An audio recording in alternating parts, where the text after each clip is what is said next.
ሰላም ጤና ይስጥልኝ ተመልካቾቻችን እንደምን አላችሁ? ከእንግዳ ጋር መጥቻለሁ። የዛሬው እንግዳዬ ይከበር አበበ ነው። ከይከበር ጋር ከዚህ በፊት የተለያዩ ፕሮግራሞችን ሰርተን ነበር። ዛሬም በመረጥናቸው አጀንዳዎች ቆይታ እናደርጋለን። ይከበር የፖለቲካ ሳይንስ ምሁር ነው። በተለይ ፖለቲካውን በተመለከተ ዛሬ የአማራ ሕዝብ ትግል ወታደራዊ ትብብርና የአብይ አህመድ ሴራ እንዴት ይታያል በሚል ቆይታ እናደርጋለን። ተከታተሉን በአክብሮት ጋብዛችኋለሁ። መልካም ሞላ ነኝ። መልካም ቆይታ። ይከበር እንዴት ነህ?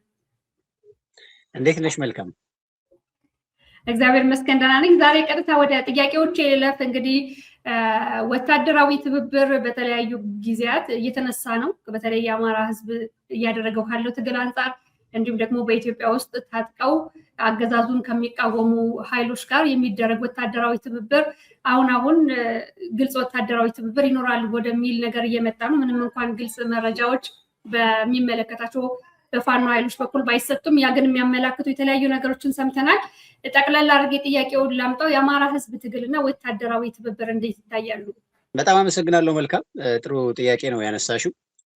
እንግዲህ ትብብር የትኛውም አይነት ትብብር ይሆን ወታደራዊም ሊሆን ይችላል፣ ፖለቲካዊ ሊሆን ይችላል፣ ዲፕሎማሲያዊ ሊሆን ይችላል፣ ኢኮኖሚያዊ ሊሆን ይችላል። በየትኛውም መስክ የሚደረግ ትብብር በዓለም አቀፋዊ ፖለቲካም ውስጥ ይሆን በሀገር ውስጥ ፖለቲካ ተፈጥሯዊ ነው። የትኛውም አይነት ትብብር እንግዲህ በዋናነት ወታደራዊ ትብብርን በተመለከተ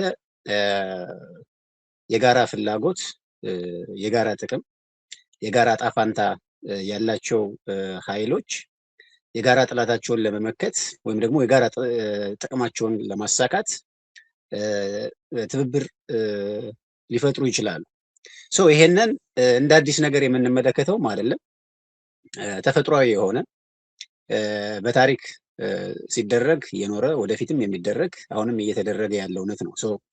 ወታደራዊ ትብብር ታምር ተደርጎ ሊወሰድ የሚችል ነገርም አይደለም። ቅድም ለመጥቀስ እንደሞከርኩት ሀገራት ሊሆኑ ይችላሉ፣ ወይም ደግሞ አምባገነናዊ ስርዓትን የሚታገሉ ቡድኖች ሊሆኑ ይችላሉ። የጋራ ጥላታቸውን የጋራ የዕጣ ፈንታቸው ጥላት የሆነን ኃይል ለማሸነፍ ለመመከት፣ ነፃነትን ለመቀዳጀት፣ ፍትህን ለማስፈን፣ የህግ የበላይነትን ለማረጋገጥ፣ ዲሞክራሲያዊ ስርዓትን ለመትከል፣ ለሌሎችም ዘርፈ ብዙ ዓላማዎች ወታደራዊ ትብብሮችን ሊያደርጉ ይችላሉ። አንዳንዴ ከአማራ ህዝብ ትግል ጋር በተያያዘ ስለ ወታደራዊ ትብብሮች ምንም እንኳን በፋኖ ኃይሎችን በኩል ይፋዊ የሆኑ ማብራሪያዎችን ባንሰማም እንደዚህ በማህበራዊ ሚዲያም በሌሎችም የሚዲያ አማራጮች ብዥታዎችን እንመለከታለን። በነገራችን ላይ ወታደራዊ ጥምረቶች ወይም ደግሞ ወታደራዊ አጋርነቶች ከሚመስሉን አካላት ጋር ብቻ የሚደረግ አይደለም። ተፈጥሯዊ ልዩነት ካላቸው፣ ርዕዮተ ዓለማዊ ልዩነት ካላቸው፣ የታሪክ አረዳድ ልዩነት ካላቸው፣ የፖለቲካ አረዳድ ልዩነት ካላቸው ኃይሎች ጋር ወታደራዊ ጥምረቶች ሊፈጠሩ ይችላሉ። ለአብነትም ያህል ለምሳሌ በሁለተኛ ዓለም ጦርነት ወቅት የራሽያን እና የአሜሪካን የቀድሞውን የሶቪየት ህብረትና የአሜሪካን በጋራ መቆም እንመለከታለን።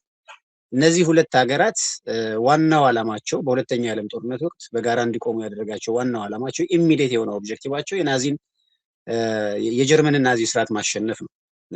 የጀርመንን የናዚ ስርዓት ካሸነፉ በኋላ በሁለቱ ኃይሎች መካከል የተፈጠረው ርዕዮተ ዓለማዊ ልዩነት ቀዝቃዛውን የዓለም ጦርነት እንዳስከተለ እንመለከታለን።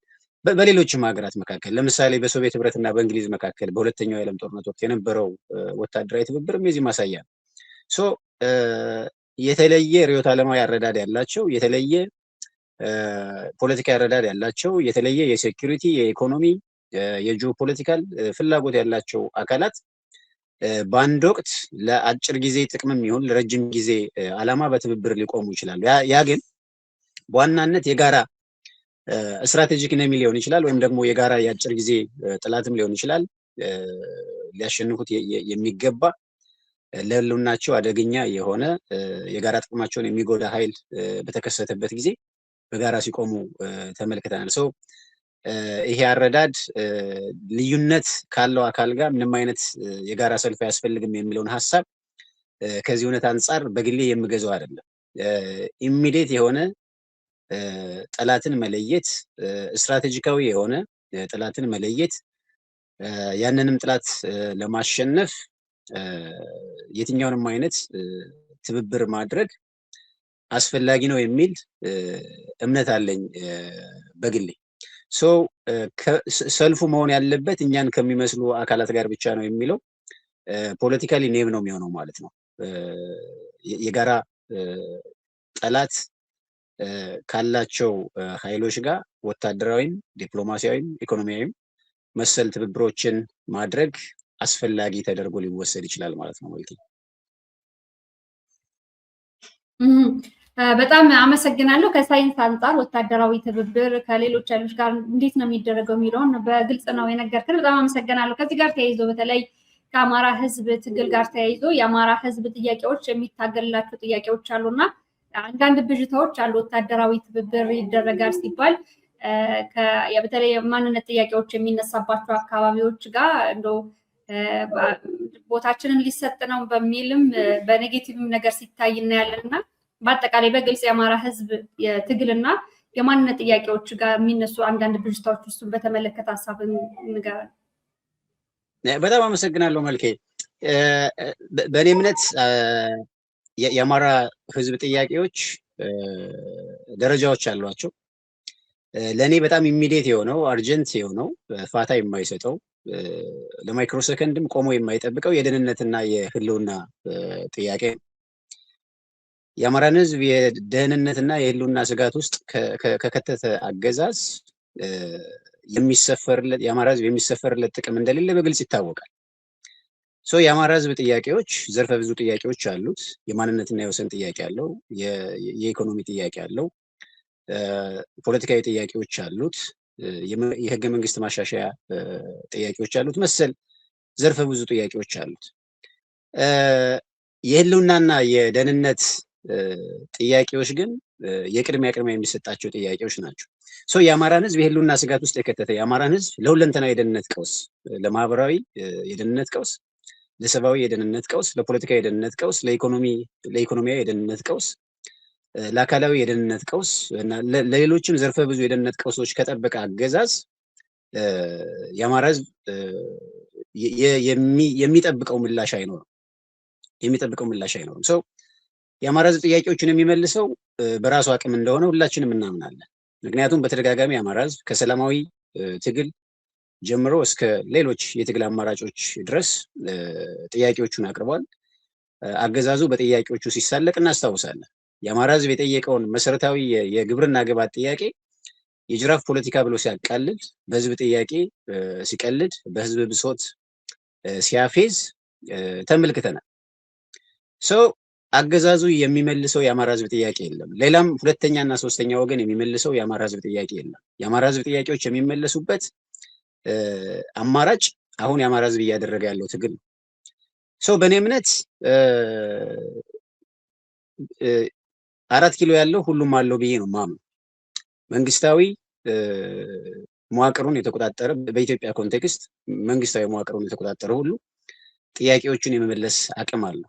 ከዛ ውጭ ያለው ኃይል ግን ጥያቄ የሚያቀርብ እንጂ ጥያቄው የሚመለስለት የመሆን እድሉ በጣም አነስተኛ ነው። ይህንን የማወራው ካለንበት አውዳሚ የፖለቲካ ባህላችን አንጻር የአማራ ሕዝብ ጥያቄዎች የዋሉ ያደሩ የሚታወቁ በግልጽ የሚጠቀሱ ጥያቄዎች ናቸው። ነገር ግን እነዛ ጥያቄዎች በማን እንዴት መቼ ይመለሳሉ የሚለው ግን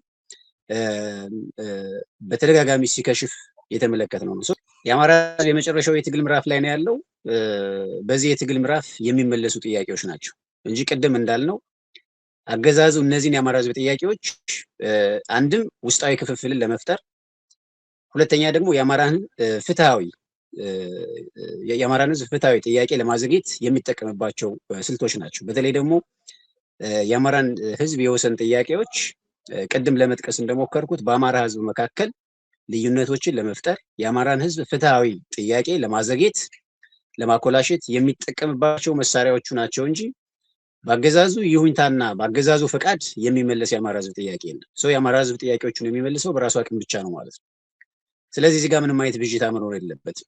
እነዚህን ጥያቄዎች ለመመለስ እና የአማራ ሕዝብ የሚገባውን ፍትሃዊ የሆነውን ጥቅሙን ለመጠበቅና ለማስጠበቅ በዚህ የትግል ምዕራፍ አሸናፊ ሆኖ መውጣት የግድ የሚል ነው ማለት ነው። ከዚሁ ከወታደራዊ ትብብር ጋር ላንሳው። አንድ ኃይል ከሌላ ኃይል ጋር ሲተባበር አሁን ለምሳሌ የፋኖ ኃይሎች እና የቲዲኤፍ ኃይሎች ትብብር ሊያደርጉ ነው ሲባል የግድ አማራው የራሱን ጥቅሞች አሳልፎ መስጠት አለበት? እንደ ፖለቲካ እንዴት ነው የሚታየው? የራስን ትብብር ማለት የራስን አሳልፎ መስጠት እና የሰውን ዓላማ መሸከም ነው ወይስ የጋራን ዓላማ ማሳካት ነው? እንደ ፖለቲካ ሳይንስ እስኪ ንገረን። በጣም ጥሩ ጥያቄ ነው። እንግዲህ ቅድም ለመጥቀስ ሞክረናል። ትብብር ዘርፈ ብዙ ነው። ዲፕሎማሲያዊ ትብብሮች ይኖራሉ፣ ፖለቲካዊ ትብብሮች ይኖራሉ፣ ኢኮኖሚያዊ ትብብሮች ይኖራሉ፣ ወታደራዊ ትብብሮች ይኖራሉ። በሌላ መስኮች ዘርፈ ብዙ ትብብሮች ሊኖሩ ይችላሉ። የትብብር ዋናው ዓላማ በነገራችን ላይ ትብብር መጀመሪያ ሁሌም አቻ በሆኑ ኃይሎች መካከል የሚደረግም ላይሆን ይችላል። ለምሳሌ በዓለም ላይ ያሉ ግዙፍ ሀገራት ከትናንሽ በኢኮኖሚ አቅማቸው፣ በወታደራዊ አቅማቸው፣ በቴክኖሎጂ አቅማቸው፣ በዲፕሎማሲ አቅማቸው፣ በቴሪቶሪያል ሳይዛቸው፣ በህዝብ ብዛታቸው ወዘተ አነስተኛ ከሆኑ ሀገራት ጋር ትብብሮችን ሲያደርጉ እንመለከታለን። እነዛ ታላላቅ ሀገራት በቴክኖሎጂም፣ በሌሎችም፣ በወታደራዊም፣ በኢኮኖሚም በሁሉም መስክ ዓለምን የሚመሩ ሀገራት ከትናንሽ ሀገራት ጋር ዲፕሎማሲያዊ የደህንነትና መሰል ትብብሮችን ሲያደርጉ እነዛ ሀገራት ትብብሩን የፈለጉት ደካማዎች ስለሆኑ አይደለም። ቅድም እንዳልነው ትብብር ተፈጥሯዊ ስለሆነ ነው።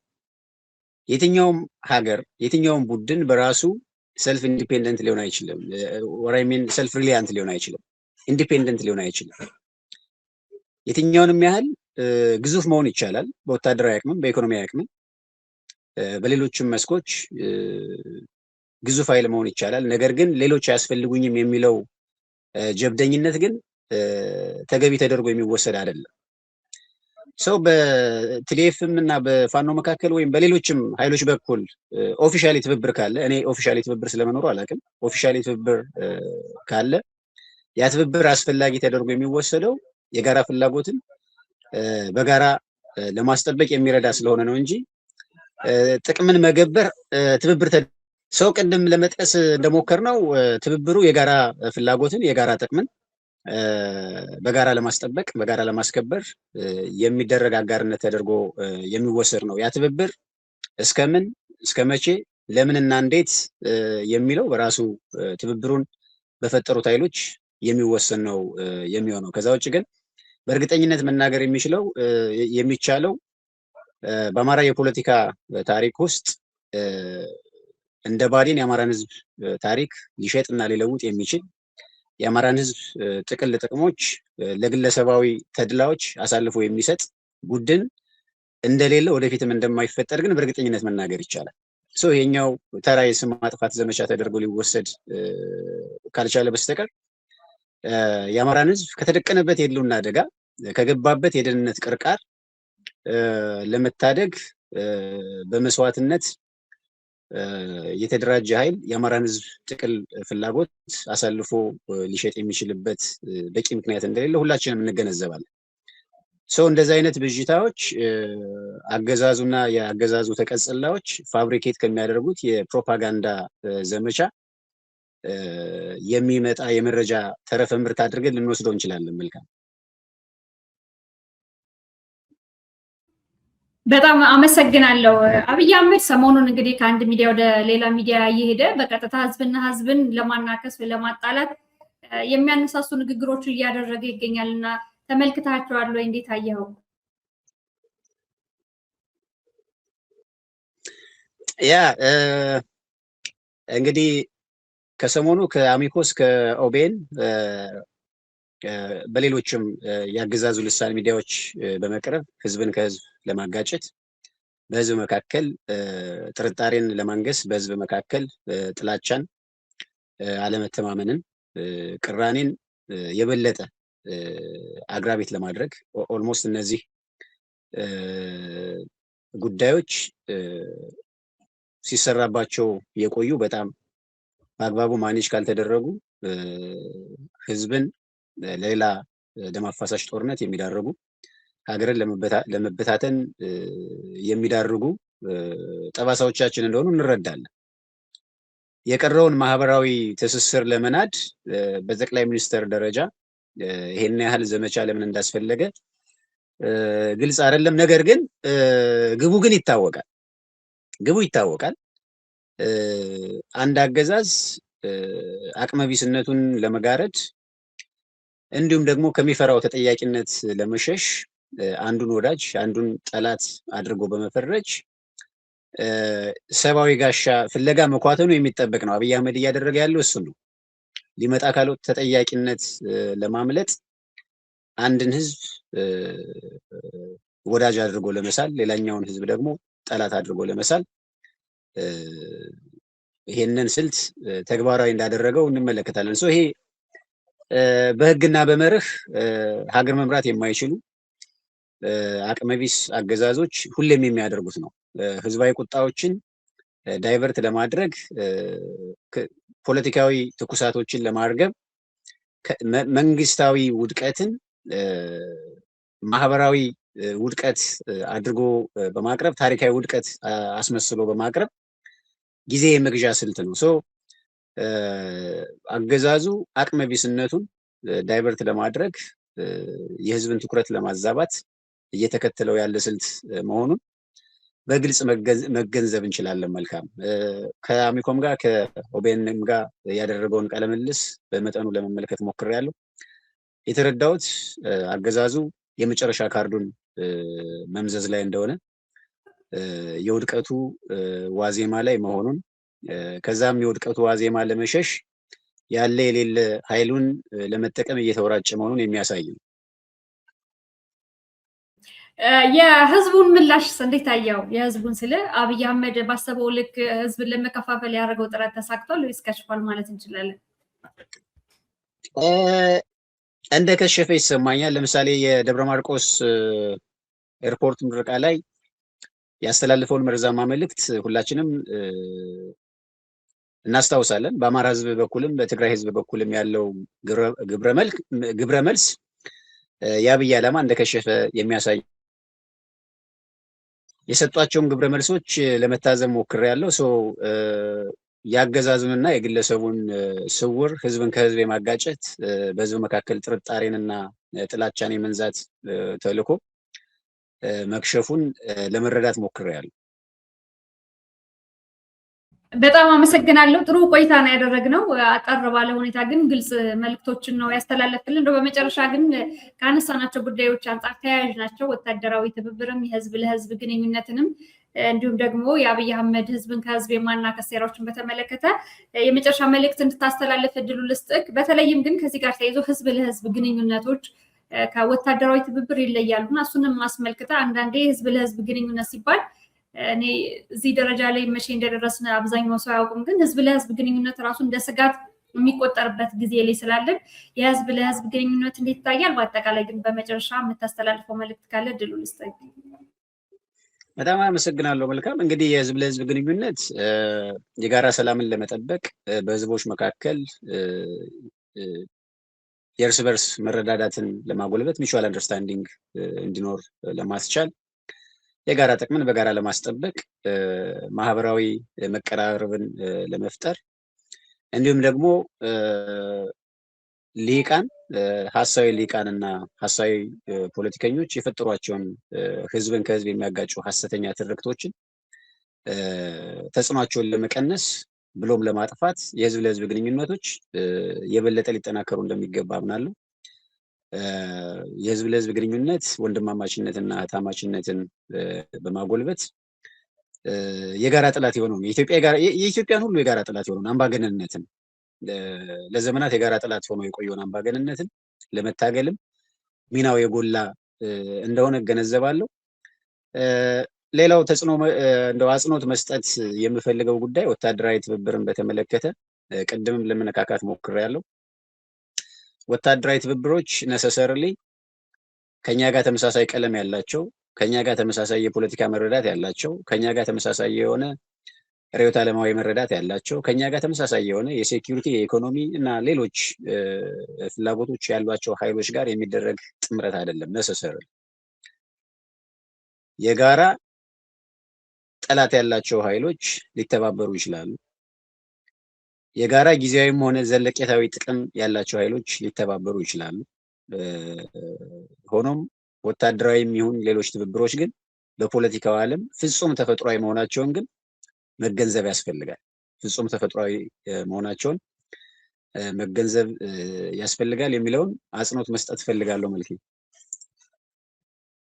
በጣም አመሰግናለሁ ስለነበረን ጊዜ በጣም ከልብ አመሰግናለሁ። በሌላ ጊዜም በሌሎች ጉዳዮች በተለይ ፖለቲካውን በሚመለከት ምሁራን ራሳቸው ሲናገሩት ለሁሉም ግልጽ ይሆናል ብዬ ስለማስብ በሌሎች ጉዳዮች በድጋሚ እንገናኛለን። ይከበር። ስለሰጠኝ ጊዜ ከልብ አመሰግናለሁ። እኔም አመሰግናለሁ። መልካም ታንክ ዩ። እናመሰግናለን። ተመልካቾቻችን የነበረን ቆይታ ይህንን ይመስላል። ስለተመለከታችሁን ከልብ እናመሰግናለን። በሌሎች ፕሮግራሞች ፍሪ ፕሬስ ይመለሳል። ጤና ይስጥልኝ።